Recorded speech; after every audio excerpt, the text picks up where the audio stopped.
Hello, YouTubers, friends, compatriots, bootlicker, shills, desolate, source, peasants, vassals, minions, mean sacks. Good, I'm getting fast at that again. I'm a useful idiot, and welcome. Today, I want to talk about the impending war between Hezbollah and Israel. It looks like it's ramping up. There's a lot of heated rhetoric going on there, and it's been put off for a while. And unlike the conflict between Israel and Hamas, which is essentially a slaughter, Hamas is very ill-equipped, has a lot of homemade weapons, and can hardly defend itself. But Hezbollah, on the other hand, is very, very, very formidable. The last war between Hezbollah and Israel was in 2006, 18 years ago, and the Israelis were struck by the strategies and tactics and weaponry of Hezbollah. And of course, being 18 years ago, Hezbollah is far more formidable right now, and we'll see a lot more of that. And not only that, of course, Hezbollah, being aware of the conflicts in the region, has probably been building up their capabilities. So this is something to watch, and it's interesting that Israel is probably going to end up with a two-front military operations, which will make that region all the more volatile.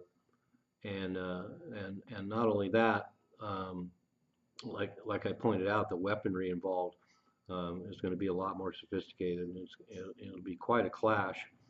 And as I pointed out in other videos, it's also interesting we live in this age now where, for example, Israel's been bombing places in Syria for years now, indiscriminately, and they go in and bomb places in Syria, and then they fly back, and there's no war.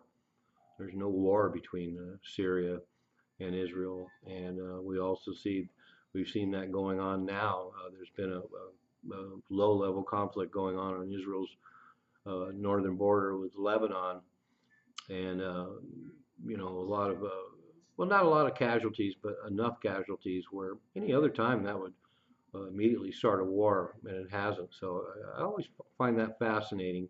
And we have raging fires because of the weaponry on both sides of the border. We also have a lot of strategic pinpoint assassinations of Hezbollah leaders in Lebanon by Israel. So all the hallmarks of an impending conflict are coming up, and this has been going on for 8 months. So we're going on nearly a year where this conflict is going on between Hezbollah and Israel. And the UK recently warned Lebanon that things are about to escalate, and Netanyahu came out and said that a very intense operation in the north is impending. And there could be negotiations to deflate this confrontation, because neither side probably wants it ultimately, but these things take on a life of their own. So we're kind of looking at by everything that's come out now, if they don't come up with some kind of negotiated settlement, there will be a conflict coming up this month. And so it could happen any day now. It could happen in a week or 2 weeks, but it's coming. So at this point in Israel, there's 10 civilians killed and about 14 IDF soldiers. So as I've said, there's been a lot of exchanges, but the casualty rate is still low. On the other side, however, 62 civilians and others have been killed in Lebanon, and 329 Hezbollah fighters. And as I always say, it's always interesting that Hezbollah is labeled a terrorist organization, but they're just a paramilitary organization. Depending on which side of the coin you are, they're freedom fighters or terrorists for the Western narrative.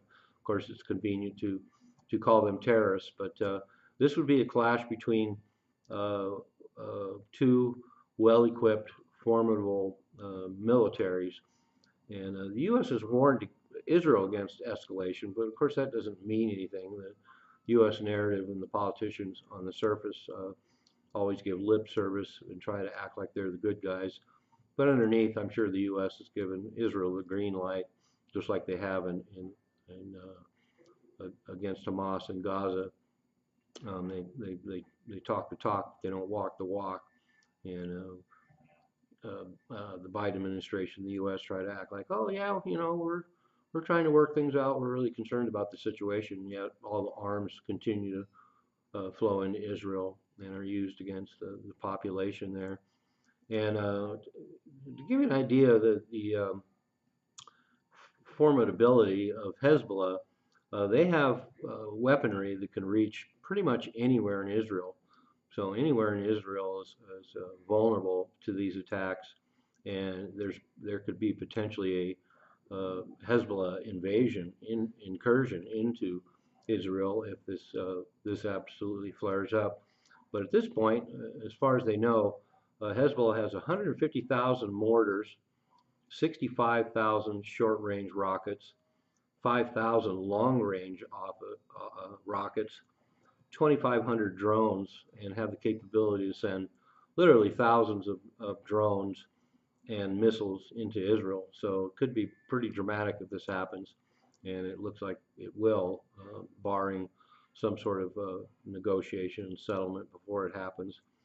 But one thing that, when people discuss this in the mainstream media and the politicians don't discuss, which is, to me is interesting in itself, is we're talking about a conflict between Hezbollah and Israel, but Hezbollah is a paramilitary group. There's also a Lebanese military. So if there's a war between Hezbollah and Israel, it could turn into a war between Israel and Lebanon. And so you would bring in the possibility that both Hezbollah and the Lebanese military proper could be involved in the conflict. So this has potential to be a pretty dramatic event. So keep your eyes peeled. And like I say, unless they defuse it, we have another upcoming war. Can't have too many wars, can we? I'm a useful idiot. Don't be one too.